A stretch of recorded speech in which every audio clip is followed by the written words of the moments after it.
Gurias, a gente parou em João capítulo 7. Tá? Eu sei que faz só 2 semanas, a gente ficou só 2. Parece que é tanto tempo. Na verdade são 3 semanas, né? Não, 2. Não, faz 3 semanas que a gente não se vê, que a gente sempre se vê a cada uma semana, certo? Mas foram 2 encontros que a gente não teve. Só que daí parece, sim, pra mim parece que faz um mês. Né? Então, eu vou dar uma relembrada pra vocês, só pra vocês não caírem de paraquedas aqui no meio, porque a gente acabou parando no capítulo 7, versículo 44. Então, a minha ideia é terminar o capítulo 7 e começar o capítulo 8, tá? 47. Tá? Não, do a 44, gente foi né? até o 44. Alguns queriam prendê-lo, mas ninguém lhe pôs as mãos. Isso, muito bem, dona Irma. Esse foi o último versículo que a gente viu, tá? Então, gurias, a gente está estudando o capítulo 7. O capítulo 7 conta para nós sobre qual festa? A festa Das cabanas? das cabanas ou festa dos tabernáculos, tá? Essa festa dura uma semana, então várias coisas aconteceram.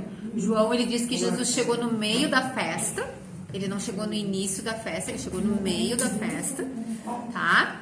E daí a gente parou nesse aqui no 44, eu só vou retomar um pouquinho antes ali, eu não vou ler, tá? Eu só vou explicar pra vocês. No 37 ali, estão vendo o 37? Versículo 37 diz assim: no último e mais importante dia da festa.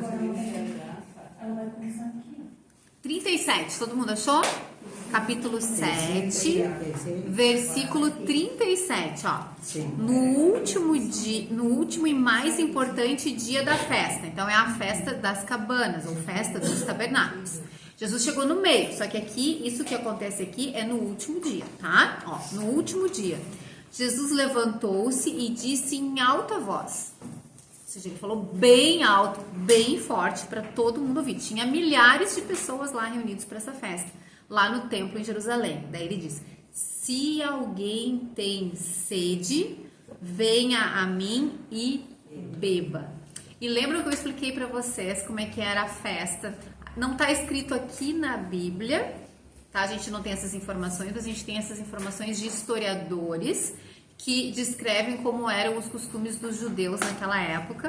Então, nessa festa, eles tinham o costume de todos os dias, certo? Chegava um momento que o sacerdote, ele pegava, né, um jarro, uma jarra de ouro, ele ia até lá a fonte, esqueci agora o nome da fonte, tá? Eu acho que é Siloé. Pegava a água lá, trazia e ele derramava aquela água em cima do altar para relembrar, porque o que é a festa dos tabernáculos? É a festa que relembra o povo judeu dos 40 anos que eles peregrinaram pelo deserto e como Deus cuidou deles durante os 40 anos.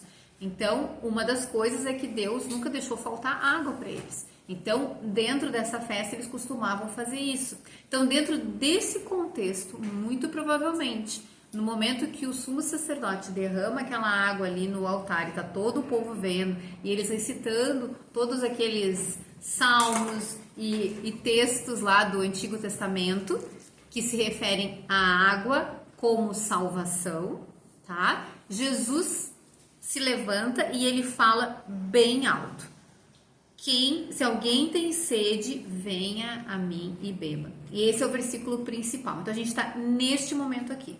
Algumas pessoas creem em Jesus, certo? Tá ali, ó. Versículo 40. Ouvindo as suas palavras, alguns dentre o povo disseram: certamente este homem é o profeta.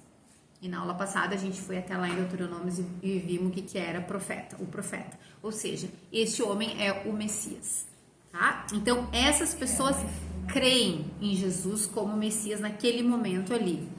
O 41 mostra para nós que outros disseram: ele é o Cristo, tá? Então, mesma coisa. Ele é o Messias, que Cristo é a mesma coisa que Messias. Ainda outros perguntaram: como pode o Cristo vir da Galileia? Então, esses que perguntaram como pode o Cristo vir da Galiléia, eles estavam, na verdade, debochando. Vocês acham que esse aí realmente é o Messias? Imagina se o Cristo vai vir da Galiléia. A gente sabe que tem profecia que diz que Cristo vem de Belém. Jesus veio de Belém. Jesus nasceu em Belém. Mas eles não estavam nem um pouco preocupados em querer saber de onde tinha vindo Jesus. Eles já tinham decidido que eles não iriam crer em Jesus. Então, eles nem se preocuparam em investigar. Muitas pessoas são assim.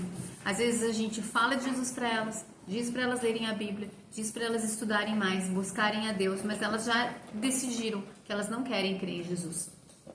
É a mesma coisa que acontece aqui. Então, há uma divisão entre o povo, ó.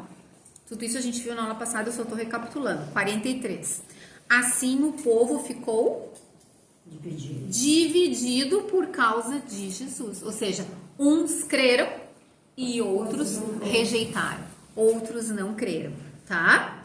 Alguns queriam prendê-lo, mas ninguém lhe pôs as mãos.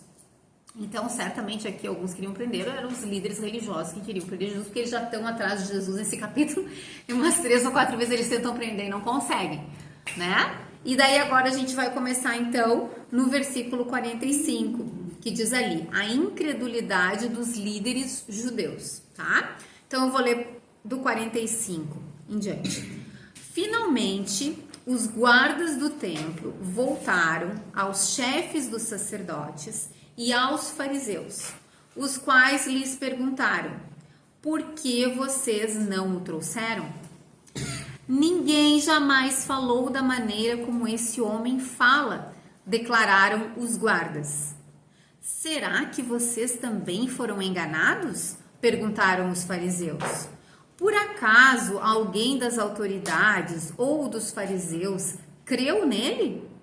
Não, mas essa ralé, que nada entende da lei, é maldita.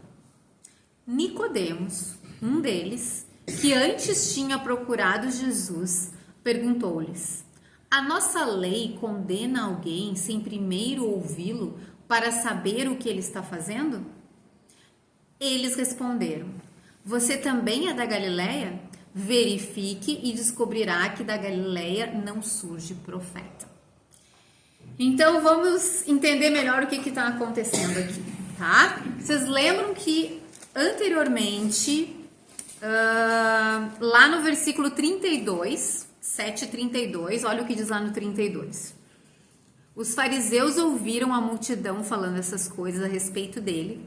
Então, os chefes dos sacerdotes e os fariseus enviaram guardas do templo para o Prender. Então, antes de Jesus falar ali, né? Venham a mim, quem tem sede e beba. Antes dele falar aquilo ali, antes disso, eles já tinham mandado os guardas prenderem Jesus.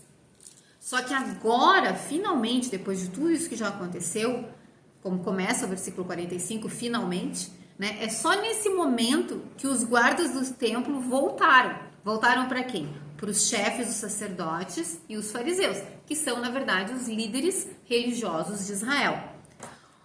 E daí eles perguntaram, por que vocês não trouxeram? Quem é que está fazendo essa pergunta aqui? São os líderes religiosos. Eles viram os guardas do templo voltando e cadê Jesus? Jesus não estava com eles. Então eles pensaram, mas o que é isso? A gente mandou, a gente deu uma ordem para vocês, é a gente que manda aqui e vocês não trouxeram Jesus? Que história é essa? Certo? Então, olha o que eles respondem no 46. Ninguém jamais falou da maneira como esse homem fala. O que a gente precisa entender?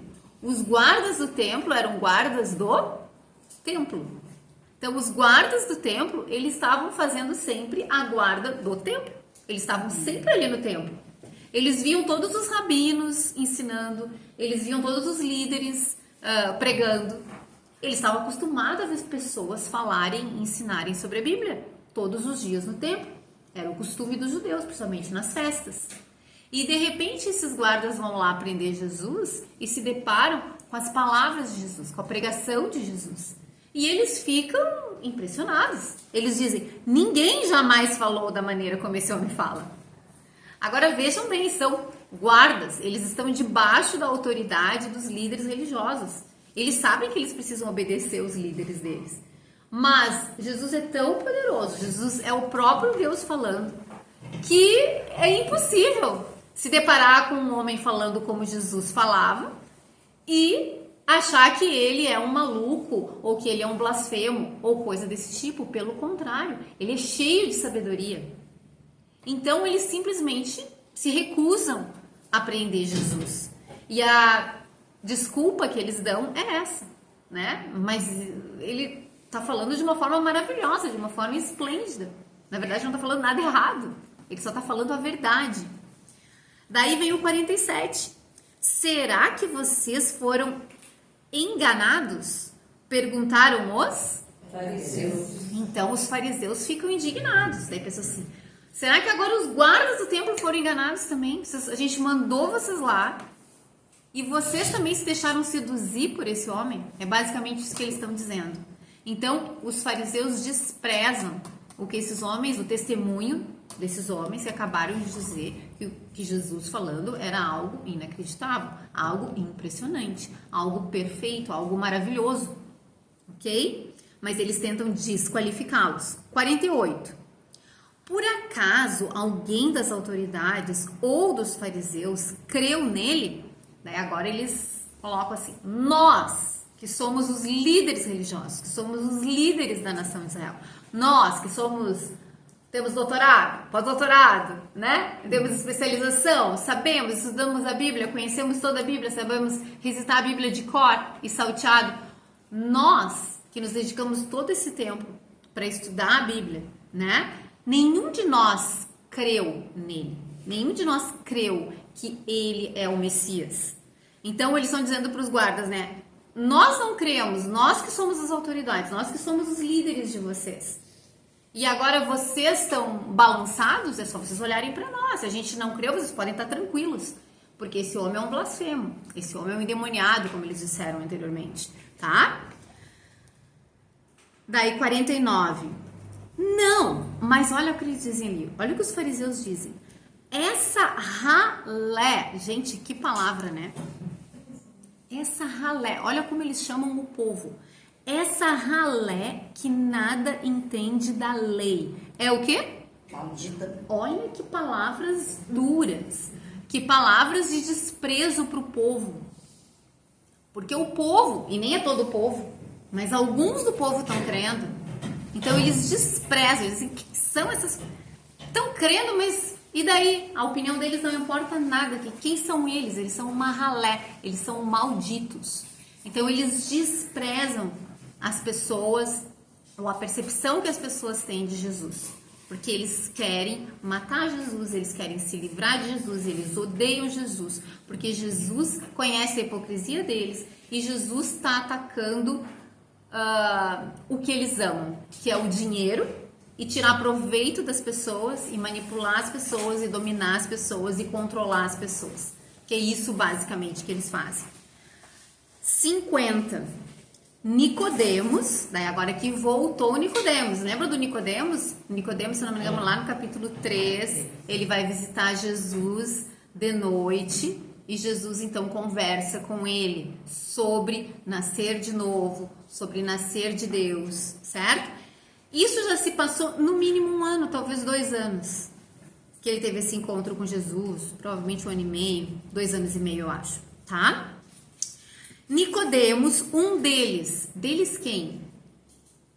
Um dos fariseus. Antes no livro lá de João fala que Nicodemos era um fariseu, tá? Então Nicodemos, um deles, um dos fariseus, então ele tá dentre os líderes religiosos, que antes tinha procurado Jesus. João já descreveu isso para nós, mas João repete aqui para nós. Perguntou-lhes.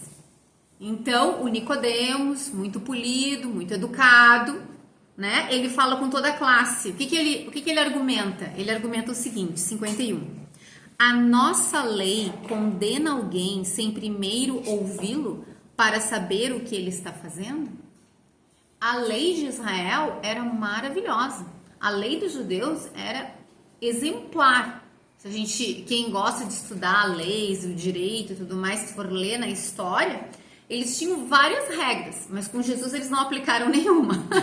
Então assim, era uma lei muito bonita no papel, Mas na prática eles distorceram, né? Porque eles queriam fazer a vontade deles, eles não queriam seguir a lei. Mas a lei deles dizia: tu não pode prender uma pessoa sem antes interrogar essa pessoa, sem antes ouvir o que está acontecendo.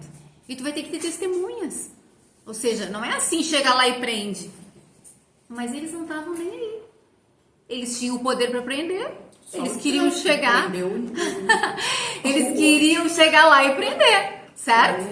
Então, mas olha só o que o Nicodemos faz. O Nicodemos mostra a hipocrisia deles. E o Nicodemos é um deles. Isso mostra também para nós que Nicodemos, ele vem pensando nas coisas que ele ouviu de Jesus. Aqui ele ainda não tomou uma posição por Jesus. Aqui ele ainda está em cima do muro. Mas a gente sabe no final do livro de João que o Nicodemos se converte. Tanto que ele é um daqueles que vai lá e cuida do corpo de Jesus, né? Coloca Jesus, ele e o José de Arimateia, tá? Então ele se converte sim no final. Mas aqui ele ainda não está convertido. Mas ele tem as suas dúvidas e ele vê que os colegas deles estão fazendo é algo fora da lei. Estão indo lá mandando prender uma pessoa só porque eles não gostam da pessoa, certo? Mas sem ter ouvido a pessoa, sem questionar, sem passar por um julgamento. Então não é assim que se faz as coisas. Mas olha a resposta deles, 52.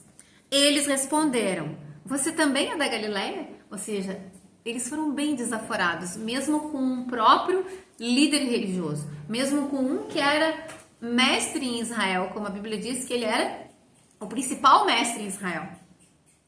Eles tiveram a capacidade de desprezar mesmo esse líder falando. E ainda debocharam dele. Ah, tu também vem da Galileia? E por que essa história toda da Galileia, né? A Galileia, como eu falei para vocês, era uma região em Israel, uma região mais assim, a gente pode dizer do interior, né? Mais agrícola, certo? E Judá era uma região mais cosmopolita, era onde tinha Jerusalém, a cidade de Jerusalém. Então, e os líderes religiosos ficavam em Jerusalém. Então, eles se achavam melhores do que o pessoal do interior. Ainda é assim hoje, né? Em muitos lugares. O pessoal da capital se acha melhor que o pessoal do interior. Eles se achavam muito melhores que o pessoal do interior, o pessoal da Galileia. Então, para eles, o pessoal da Galileia, são uns ignorantes, não sabem nada, não estudam nada. E mais ainda, eles estão muito próximos dos outros povos que não seguem a Deus, dos outros povos que são pagãos. Então, eles também estão sendo influenciados por outras culturas, nós não, nós somos santos. Então, eles usam a Galileia como uma forma de desprezo. Eles desprezam Jesus porque Jesus vem da Galileia. Eles desprezam os apóstolos porque eles vêm da Galileia. Deixa eu falar uma coisa para vocês. Vocês sabem que os apóstolos todos vêm da Galileia, mas tem um que veio da Judéia. Sabiam disso? Um dos apóstolos veio da Judéia. Vocês têm ideia de que apóstolo era esse? Judas. O que traiu Jesus. Já diz Judéia. Já diz Judéia de Judas. Então, assim, há um desprezo na nação pela Galileia. O que vem da Galileia, aquele pessoal lá não sabe nada, são os ignorantes, estão envolvidos com outras nações, não são tão santos quanto nós. Então, eles usam isso e debocham do Nicodemos, tá? Então, continuando ali no 52, olha o que eles continuam dizendo. Verifique, olha só, olha o tupete, como se diz, né? De dizer isso para Nicodemos. Verifique e descobrirá que da Galileia não surge profeta. Então eles falam assim com uma autoridade, né? Olha, é só tu verificar nas escrituras, da Galileia nunca surgiu nenhum profeta. Mentira. Tem vários profetas nas escrituras que vieram da Galileia. Mas eles distorcem, eles forçam a barra, porque eles não estão nem um pouco preocupados com a verdade. Eles só estão preocupados em fazer a vontade do pai deles, que é o diabo, como Jesus diz, e querem matar Jesus, porque o diabo é um assassino desde o início. É isso que Jesus vai dizer para nós mais adiante, tá? Então, eu vou dar um exemplo para vocês de um profeta super famoso, que eu tenho certeza que todo mundo conhece, e que veio da Galileia. Jonas. Já ouviram falar de Jonas? Aquele que foi engolido por um grande peixe. Pela baleia? Não é baleia. A Bíblia não diz que é baleia. A Bíblia só diz que é um peixe grande. Mas tem muita gente que acha que é uma baleia, né? Não sei. Não sei se teria. As histórias que aparecem. Nas histórias para crianças é uma a baleia. criança aparece a baleia, né? É muito para as crianças da Porque baleia. é muito grande e o homem para entrar dentro de uma baleia é mais fácil de ficar muito. Mas eu nem sei se tinha baleia naquela região, né? Acho que não. Eu acho que é um peixe grande mesmo. A Bíblia diz que era um peixe grande. Mas todo mundo aqui já ouviu a história do Jonas, né? Que foi engolido pelo peixe grande ou pela baleia, entre aspas. Jonas, tem até um livrinho Jonas e a baleia, uma historinha. Olha, dona Irma, nada como ter bisnetinhos, né, dona Irma? Ter neto. Neto e bisnetinhos. Então, olha só, um dos grandes profetas de Israel, Jonas, veio da Galileia. E eles simplesmente passam por cima e ignoram, né? Eles dizem assim, verifica aí, Nicodemos. Tu que é mestre em Israel, tu vai ver, nunca não veio nenhum profeta de lá. Mas mais do que isso, gurias, Deus, ele tá limitado? Deus é limitado por alguma coisa? Não. Tem regra que diz, só pode vir profeta da Judéia? Não tem. Deus poderia ter trazido um profeta de qualquer lugar. Deus poderia ter trazido um profeta da Babilônia, do Egito, de onde ele quisesse. Ok? Profeta, tô falando, tá? Não o Messias. O Messias só poderia vir de Belém. E Jesus veio de Belém, tá? Mas só tô dando um exemplo para vocês poderem entender como esses líderes religiosos eram hipócritas, se faziam de santos, se faziam que estavam querendo agradar a Deus, mas eles só estavam preocupados em usar o templo como um meio de poder, de exercer poder sobre as pessoas e de ganhar muito dinheiro com as pessoas, certo? Eles só estavam interessados em poder, em dinheiro. Agradar a Deus, eles não estavam. Eles usavam a religião para manipular as pessoas e para extorquir as pessoas. E Jesus vem e desmascara eles desde o início, com a limpeza do templo, que a gente viu, ele pega o chicote, e desde ali eles ficam furiosos com ele, desde ali eles começam a perseguir, por isso que Jesus se desloca, vai para as regiões mais distantes. O ministério de Jesus ele é muito pequeno em Jerusalém, porque a perseguição era acirrada ali em Jerusalém, né? E mesmo na Judéia, se a gente for olhar na Bíblia, não foi tanto tempo quanto o tempo que Jesus passou na Galileia, porque daí estava bem mais distante deles, por causa dessa perseguição, ok? Então, assim, nós concluímos o capítulo 7, e eu quero começar o 8, porque a gente ainda tem bastante tempo. E daí, o 8, alguém já leu o capítulo 8 de João? Então, deixa eu contar para vocês. O capítulo 8 de João começa com a história da mulher adúltera. Já ouviram falar na história da mulher adúltera? Aquela que trazem para Jesus, uma mulher foi pega em adultério. Que foi apedrejada? Daí eles querem apedrejar a mulher, porque na lei de Moisés diz que é para apedrejar, né? Quem adultera, quem é adúltero. Já ouviram essa história? Já. E daí tem aquela famosa frase que Jesus fala, né? Quem não tiver pecado, que atire. Óbvio, só todo mundo sabe. Mas então, na verdade, de jogar em pedra e coisa, né? Isso aí, no caso, assim, é uma verdade ou só é uma história? A história de apedrejamento é verdade, está escrito na lei de Moisés, né? Quando um casal for pego em adultério, os dois, não só a mulher, os dois devem ser apedrejados. Essa é a lei que Deus deu para Israel, tá certo? Ele não deu essa lei para a igreja, não é nós, para a igreja. Deus deu essa lei para Israel, tá? Então, tá certo. Tá certo, tá? Essa lei existe sim. Só que assim, eu tenho uma coisa muito... Eu não sei quantas de vocês sabem, tá? Mas eu quero que vocês procurem na Bíblia de vocês, deve ter uma letrinha ali. Alguém me ajuda? Tu me ajudando a assistir? Qual é ou me alcança da tua mãe ali pra eu ver qual é a letrinha. Eu agora não me lembro, tá? Ali, ó, tá? Vocês estão vendo o versículo 53 do capítulo 7? Estão vendo? Ali não tem uma letrinha, a letrinha D. Estão vendo? Sim. Tá? E daí isso é uma nota. Sempre que tem a letrinha é uma nota. A nota tá ali embaixo. Quem é que pode ler para mim o que está escrito na nota do versículo 53 ali embaixo? Alguém lê para mim bem alto. Ou então cada um foi para a sua casa? Não. Tá vendo que tem uma letrinha? Lá no rodapé. No 53, começa com a letra D, tá enxergando, Neuci? Daí, bem embaixo na tua página, no rodapé da página, tem a letra D de novo e tem uma explicação no rodapé da página.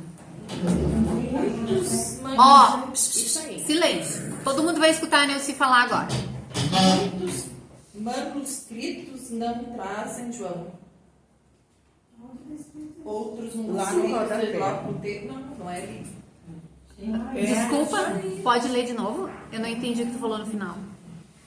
Muitos manuscritos não trazem João. 7, 5, 3, 8, 11. Outros manuscritos deslocam o texto. Muito bem, tá? Olha o que tá escrito ali.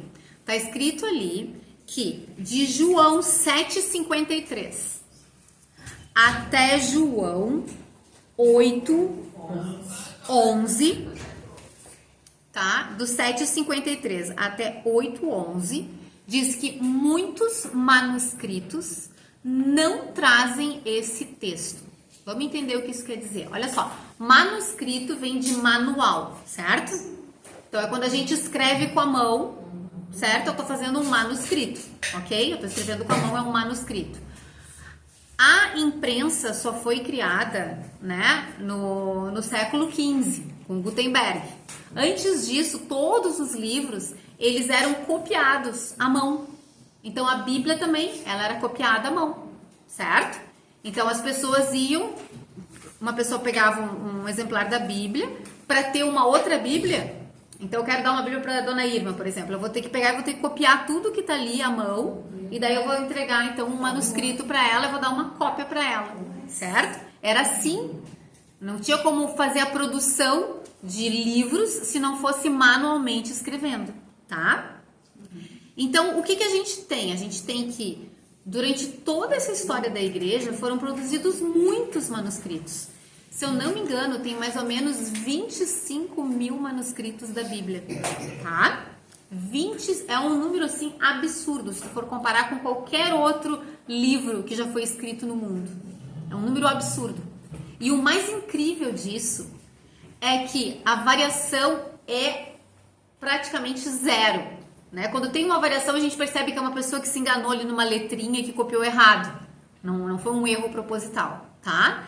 Mas nesse caso, quando a gente estuda os manuscritos, a gente tem certeza que esse texto não veio de João. Ele não foi inspirado pelo Espírito Santo. Esse texto, ele foi acrescentado muitos anos depois, porque não aparece nos manuscritos mais antigos. E a gente, além disso, a gente tem teólogos desde o início da igreja que escreviam comentários. No início, esses teólogos eram chamados de pais da igreja. Já ouviram falar em pais da igreja? Então, no início do cristianismo, muitos desses pais da igreja, eles faziam comentários bíblicos sobre o texto. E muitos deles não fazem comentários sobre esse texto dos mais antigos, porque o texto não existia. Então a gente só vê mais tarde alguns teólogos fazendo comentários, lá pelo século III, se eu não me engano, e os comentários que eles fazem, eles dizem, esse texto não estava no original. Então é importantíssimo a gente entender. E daí vocês podem perguntar assim, tá, Lu, mas se não estava no original, por que mantém na Bíblia ainda? Tem que perguntar para as pessoas que editam a Bíblia, porque eles não precisavam colocar, certo? Eles não precisavam colocar esse texto aqui, porque ele não está no original. Mas virou uma tradição. E como as pessoas conhecem o texto e a pessoa quer procurar na Bíblia, vai dizer, mas não veio na minha Bíblia com defeito, né? Eles decidiram colocar. Não conheço nenhuma Bíblia que não tenha esse texto, né? Assim como outros textos que a gente viu também lá naquele capítulo do paralítico, também tinha ali alguns versículos que também foram acrescentados, que a gente viu isso.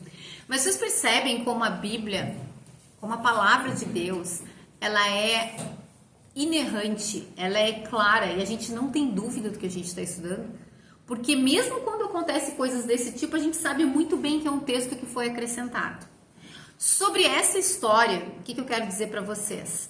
Não existe nada de errado com essa história, tá? Essa história pode ter acontecido, não foi o João que registrou, Provavelmente ela aconteceu, provavelmente alguém registrou no início da igreja, foi passando de pessoa para pessoa e de repente um dia lá alguém resolveu incluir aqui nesse, né, no meio do capítulo 7 do 8, tá? Não tem nada de errado nessa história, teologicamente falando sobre essa história, tá? Nada do que diz ali o texto que Jesus disse ou nada do que os fariseus dizem, tá tudo de acordo, não tem nada de errado. Mas tem que ficar claro para nós, esse não é um texto inspirado pelo Espírito Santo, tá? Ele não faz parte das Escrituras. E pior do que isso, essa história, ela nos atrapalha aqui. Por quê? Porque a gente está na festa das... Qual é a festa, Leda? Das cabanas. A gente está na festa das cabanas, ok? E esse texto simplesmente interrompe completamente a história. E vem logo depois disso uma afirmação maravilhosa de Jesus, que é o segundo eu sou dele. Então, gurias, por causa disso, a gente não vai estudar essa passagem, tá? Eu quero me deter no texto que eu tenho certeza que foi inspirado pelo Espírito Santo. Não tem nada de errado com essa história, vocês podem ler a história, vocês têm que ter clareza de que não foi João que escreveu, não foi o Espírito Santo que colocou essa história aqui, ela não faz parte da palavra de Deus, ela não é inerrante, como a gente diz. Eu não posso me firmar literalmente em tudo que está escrito ali, apesar de todo o contexto dela não ter nada de errado, teologicamente falando, tá? Mas ela não é palavra de Deus, e por isso a gente não vai estudar. Então vocês podem marcar isso na Bíblia de vocês, de alguma forma ou de outra. A gente vai pular então do 52, a gente vai lá pro 12. No capítulo 8? No capítulo 8, tá? Todo mundo achou? Capítulo 8, versículo 12?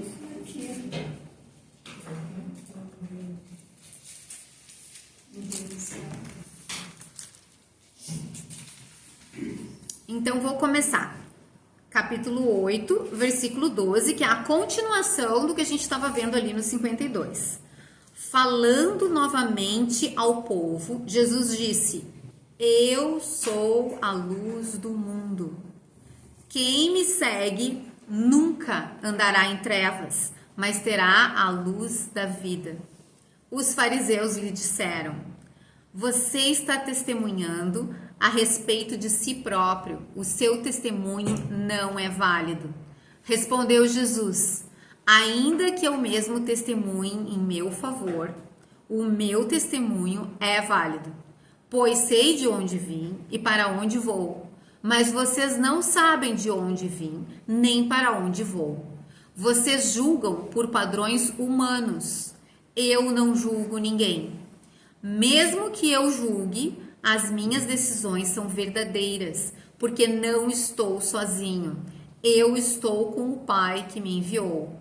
Na lei de vocês está escrito que o testemunho de 2 homens é válido. Eu testemunho acerca de mim mesmo.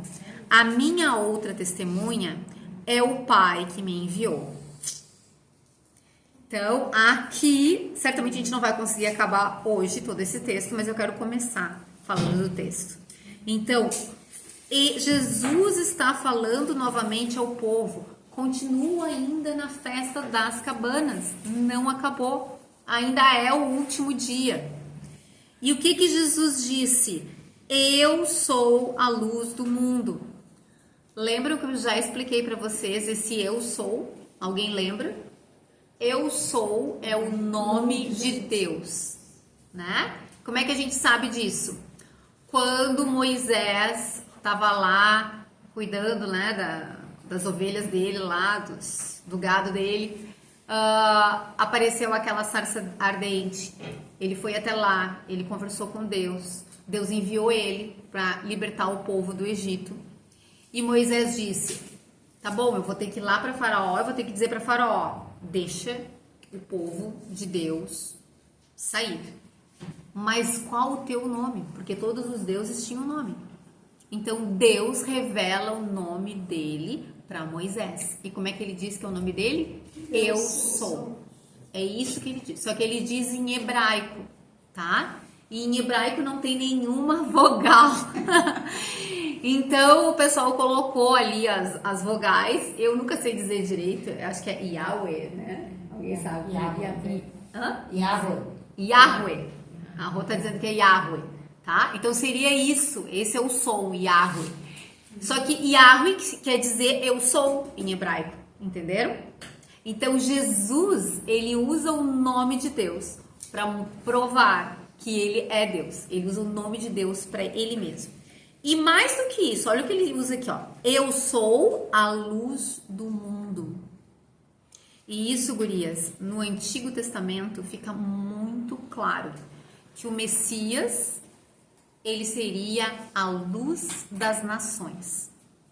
Está escrito no Antigo Testamento. O Messias será a luz das nações. Outra coisa que o Antigo Testamento todo ensina para nós, que Deus é luz.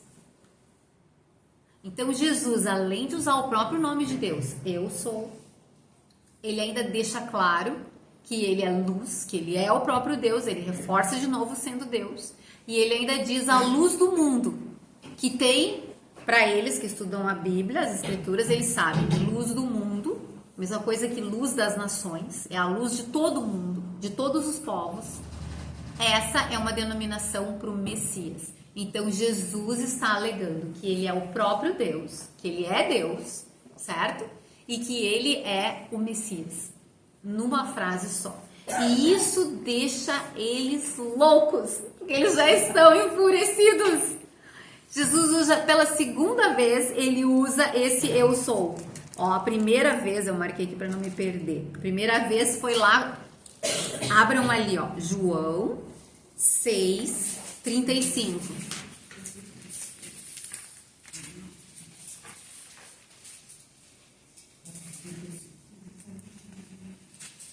A primeira vez que Jesus usa o eu sou com alguma coisa a mais, né? É aqui em 6:35. Vocês podem anotar ali do ladinho, eu anotei, ó, número 1, tá? 6:35. Então Jesus declarou: eu sou o pão da vida. Eu sou o pão da vida, tá? Foi a primeira afirmação do eu sou de Jesus em João, tá? E a segunda agora tá aqui no 8:12. Eu sou a luz do mundo, tá? Então Jesus, eles entendem direitinho, é aquele eu sou, soa nos ouvidos deles, né? Como é que é? Yahweh. Sou aquele Yahweh, né? E eles já entendem que ele está se chamando de Deus. Quem fez, tinha um estudo que inclusive tinha só uma letra vogal do hebraico que não consta no nosso alfabeto, que quer dizer o eu sou também. Ah, tá.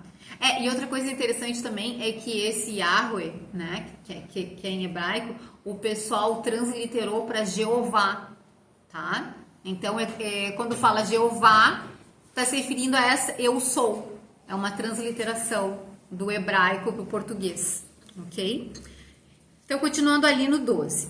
Quem me segue nunca andará em trevas, mas terá a luz da vida. E o me segue aqui, essa palavra quem me segue, esse verbo aqui no grego, ele era muito usado, por exemplo, por soldados que seguiam, né, o seu comandante, o seu general, o seu imperador.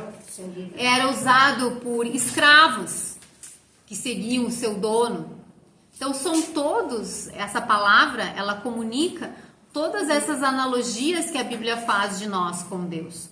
Quando nós verdadeiramente somos seguidores de Deus, Deus é o nosso rei, Ele é o nosso comandante, Ele é o nosso Senhor. Então, assim como tem o Senhor de escravos, Deus também diz que Ele é o nosso Senhor. Que Deus também nos chama de escravos, escravos da justiça, escravos dele. A Bíblia diz, essa questão de escravo é muito interessante, porque a palavra geralmente é traduzida para o português como servo, mas a palavra original é escravo. E a Bíblia diz que existem dois tipos de escravos no mundo. Todo mundo é escravo. Ninguém no mundo é livre. Ou tu é escravo do pecado, ou tu é escravo da justiça. todo mundo nasce escravo do pecado. Mas lá em Romanos a gente aprende que no momento que Deus nos dá uma vida nova, a gente passa a ser escravo da justiça.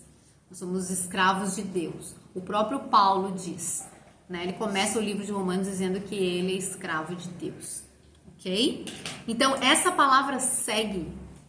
Ó, quem me segue tem um monte de implicações. Ou seja, quem é aquela pessoa que está comprometida comigo? A Nilza, posso contar, Nilza? Nilza, posso contar que tu me perguntou ali no domingo, na hora da ceia? Posso contar para as gurias? Nem lembro. Posso? Não tem problema? A Nilza, na hora da ceia no domingo, a gente sentou juntas, né? Tá, lembro. A Nilza, a Rosa não veio hoje, olha só. Tava a Nilza. A outra. Nem a Clarice, né? Não, a Clarice não conta muito. Tá, mas então, a Nilza sentou do meu lado. E domingo era dia de ceia. E daí ela me perguntou, Lu, eu posso tomar a ceia? Daí eu disse assim pra ela, eu não sou batizada, eu posso tomar a ceia? Não. Eu disse pra ela, tomar a ceia não tem nada a ver com batismo. Tomar a ceia tem a ver com o teu compromisso com Cristo. Tu já te comprometeu totalmente com Ele? Se tu tá comprometida com Ele, tu pode tomar a ceia. Isso é seguir Jesus. Sim, se tu tá comprometida com Ele, Nilza, eu te incentivo a participar da próxima classe de batismo que tiver e te batizar. Porque isso é uma forma de tu dar um testemunho público da tua fé, tá? Mas o batismo, tá? Ele é simplesmente um símbolo do que já aconteceu no nosso coração. E o comprometimento de nós com Cristo, ele depende dessa decisão de querer seguir a Cristo. Então lembre, o que é seguir? Não é seguir como a gente segue no Instagram, né? A gente está seguindo, um dia a gente vai lá e deixa de seguir. Eu deixo de seguir um monte de gente. Você começa a seguir umas pessoas, daqui a pouco, não estou gostando das pessoas, vou deixar de seguir. Né? Segue e deixa de seguir. Não, o seguir Jesus no momento que tu te compromete, tu não volta atrás. Sim, mas uma pergunta, mas se tu não te batizou ainda, como é que tu vai tomar, no caso da igreja é hóstia, né? Que é a ceia do Senhor, mas se tu não te batizou, tu não pode, porque tu não tá pronta para aquilo, né? Não, a Bíblia não diz isso. A Bíblia diz que todos aqueles que colocaram a sua fé em Jesus Cristo podem, se comprometeram com Ele, são seguidores de Jesus Cristo, e eles já fazem parte, no momento que tu te compromete com Jesus, tu já faz parte do corpo de Cristo. Esse é o que a Bíblia diz. Né? Então, o batismo, ele é apenas um símbolo do que já aconteceu. Porque a cerimônia do batismo não acontece nada ali, né, Leda? Aconteceu alguma coisa contigo na hora que tu te batizou? Não, né? Eu entrei pra dentro da água. Meu Deus. Mas não aconteceu nada, não. Eu mergulhão, né, Leda? Acho que ela entrou e saiu, ela nem percebeu. Então, como é que ela costumou muito, Né? tá? Então, não... O exemplo clássico é o da cruz, né? Isso. O ladrão na cruz. Tinha se batizado? Não, E o que Jesus respondeu para ele? que garantiu. Ainda hoje estarás comigo no paraíso, certo? Entende? O Batismo batismo não pode chegar e não se batizar nunca, só vai frequentar. É que se quem me ama me obedece. Jesus disse que É natural. Tu vai sentir o natural. desejo do batismo, porque tu quer fazer certo. escrito na Bíblia que quem crer seja. Tá, então só deixa eu concluir aqui a nossa aula, depois a gente continua conversando. Então, gurias, o Me Segue é isso, tá? O Me Segue é um comprometimento total com Jesus. Daí, a partir da próxima aula, a gente vai começar no 13, ok? Deixa eu desligar aqui.